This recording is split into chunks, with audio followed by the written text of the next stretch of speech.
Hello guys, so what's up, welcome to my new vlog. अनि ओपिएल guys fine. अनि सबैजना सन्चै हुनुहुन्छ होला। र अनि आज चाहिँ मेरो गिटार आउनेवाला छ र म चाहिँ आज धेरै एक्साइटेड छु। अहिले त रोड पनि राम्रो बनाइसक्नु भएको छ। यो चाहिँ म यहाँ गीत सुन्दै एकछिन दोकान बसिरहेको छु। मामु दोकान आएको छैन गाइस। अहिले मैले यहाँ मामुलाई दोकानमा बोलाइसकेको छु र अब चाहिँ हामी जाँदैछौँ दिन।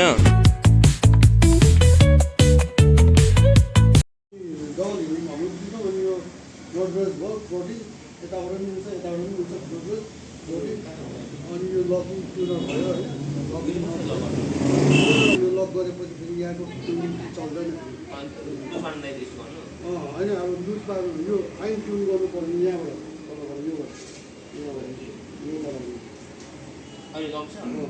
होइन खुल्ला उयो छैन अलिकति ट्युन भएको छैन नि लक त उयो एलएनटीले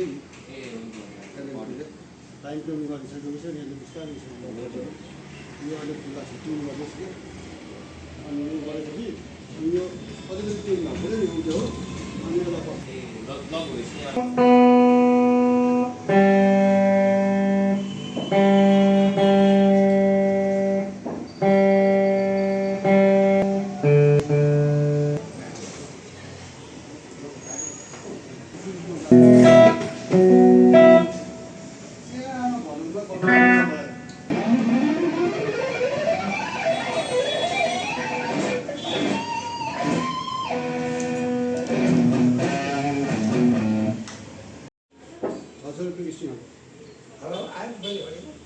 होइन आएको त्यो आउँदैन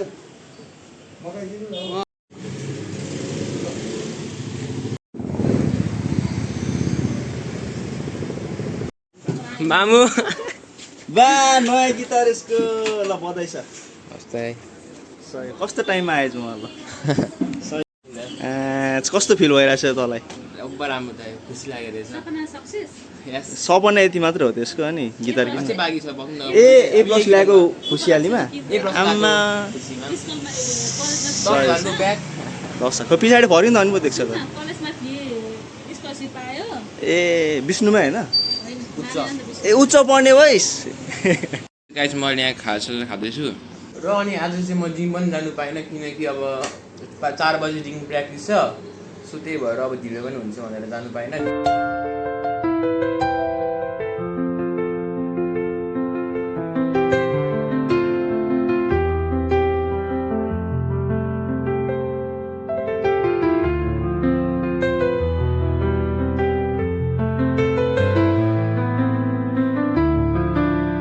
गाइस म चाहिँ अहिले यहाँ धेरै खुसी भइसकेको छु।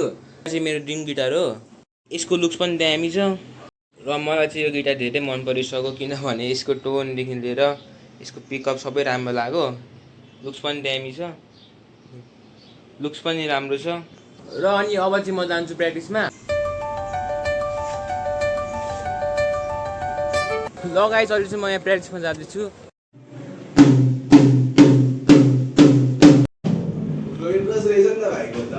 राम्रो छ, राम्रो हो।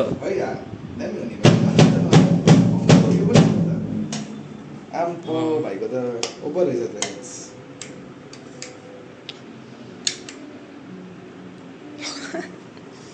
सेकेन्ड ह्यान्ड हो होइन त फर्स्ट ह्यान्ड हो। बधाई छ भाइलाई। यहाँबाट उयो नै हान्नु चाहिँ लक पनि हान्नु छ। वार्मिङ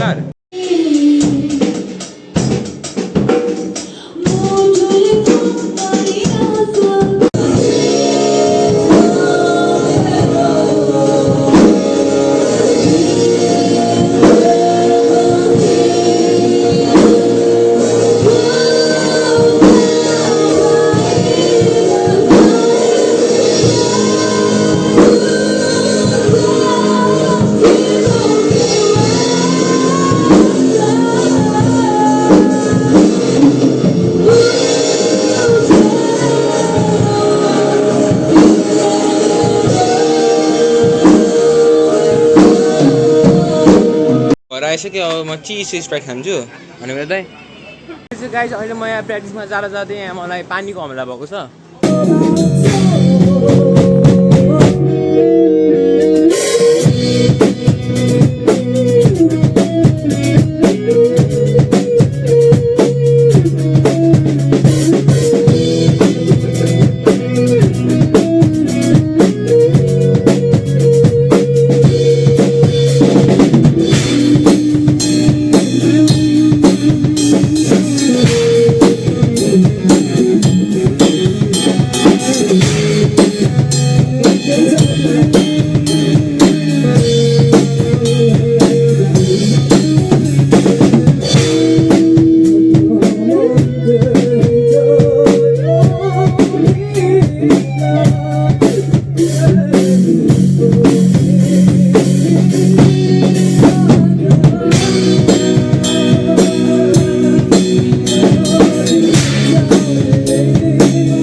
सीलाई देखाउने हो क्या यस्तो सीलाई देखाउने हो भएपछि के मात्र भन् न एक 10 चाहिँ देखाउ न 1 10 त्यहाँ पछाडि हेर एक दस मेरो गर्लफ्रेन्डको नाम अँ रायन राई ल हाम्रो सरलाई घर पुऱ्याइदिनु पर्ने अरे होइन